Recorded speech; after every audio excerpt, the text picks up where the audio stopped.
what's going to happen. I'm going to ask our panel a few questions, and then we're going to hand it over to you guys. You're going to have a lot of fun. And I'm going to get straight into it. I'm going to surprise you. My first question is for Matt and Nick. Now, Matt, Burn Notice is known to be fairly accurate when it comes to the spy tactics.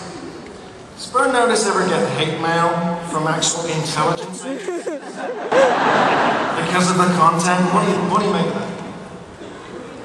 Well, actually, as it happens, our offices in Glendale are directly across from the offices of the Bureau of Alcohol, Tobacco, Firearms, and Explosives. When we talked to them, at one point they were like, yes, we're very aware of you.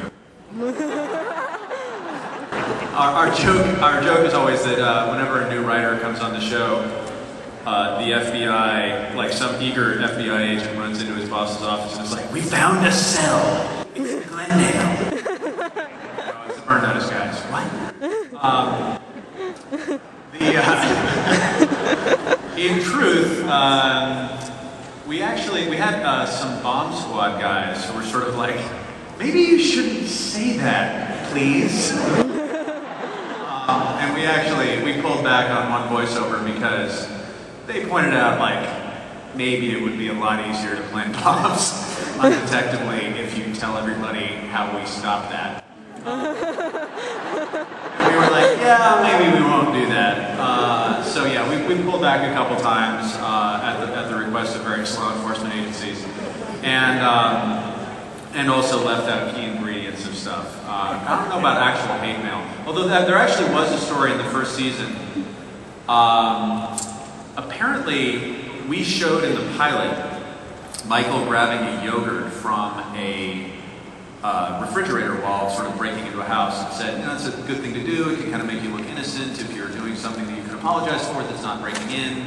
You know, you can claim it's a big misunderstanding.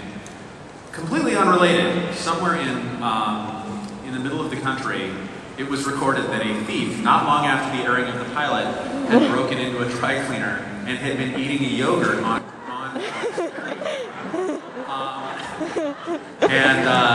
I don't know, he didn't get caught, so maybe it works.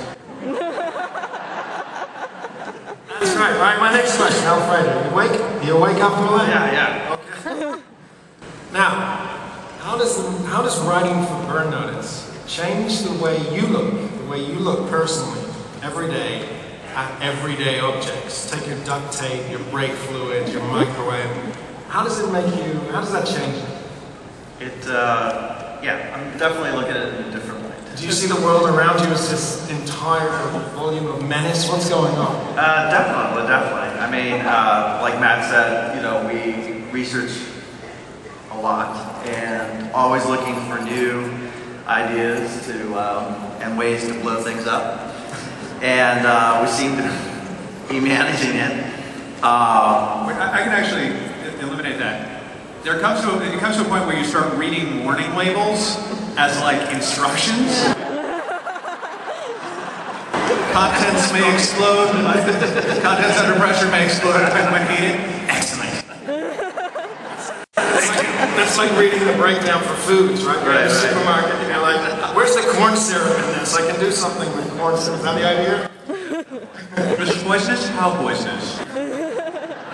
If we mix it with something else, does it get more poisonous? Can it be aerosolized? Bruce, I'm going to talk to you. Yes, sir. Now, there are many sides to Sam Axe's alter ego, Chuck Finley. Chuck Finley. Chuck Finley, ladies and gentlemen. Alright, I'm going to ask you, Bruce, which has been your favorite to play? Come on. My favorite to play, meaning Sam Axe or Chuck Finley? There's many sides to it. There's many sides to it. Favorite version of Chuck Finley? Yeah, favorite version. The dumb outfit I have on right now. A couple episodes back, we did an episode where there's a guy fleecing rich women. And Sam Axe was pretty good at fleecing rich women, so Chuck Finley got into that world and had to infiltrate the world of fleecing rich women. So I did a lot of research in San Diego. Helped a lot. All right, Tim, you awake on the end there? This one's for you. Yes. Now, you've directed episodes of Burn Notice, am I right? And tell us about the challenges of doing that, because that's going to be unique. I mean, both in front of the screen, behind the screen, the whole thing. Tell us about the challenges of directing an episode of Burnout. Well, it's on Burn Notice, it's great because you have the smartest guy in the room, Matt Dix, who provides you with good scripts with Alfredo and the gang, and then the coolest guy in the room is always Bruce.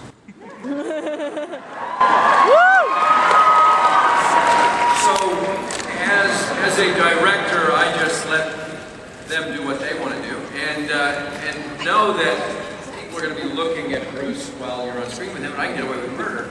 But I must say, it's a treat to do the show, But is it not a pain in the ass to shoot this show in 7 days? Yes. Yes. It could not be done, though, without the second unit, with Artie Malachi and the special effects team, because it's an impossible show. I do other episodic shows, and no one can do the action and the stunts and special effects that they do on Burn Notice, and it's what makes it such a special show. Now, I actually want to interrupt Tim Matheson's ass kissing. No, this is great. You're using this opportunity well. Please don't interrupt. I'd like to describe Tim Matheson directing an episode of Burn Notice. Bruce will back me up on this. Here's Tim.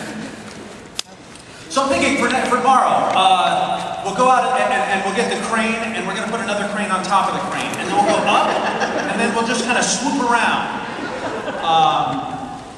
Okay, we're not scheduled to have a crane that day, and you can't put a crane on top of another crane. And we're already, $50,000 over budget. So.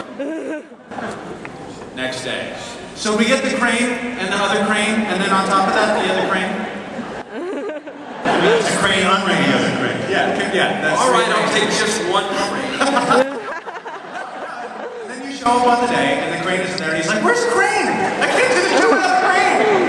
And then it shows up, and he shoots the hell out of it, and it's amazing. But yeah, it's Tim's superpower as a director is his ability to never listen. Creatively very good, but. How many members of the motorcycle gang are there? 12. 8. 12. 8. It's 12. Unlike any director I've ever heard of, Tim Vance.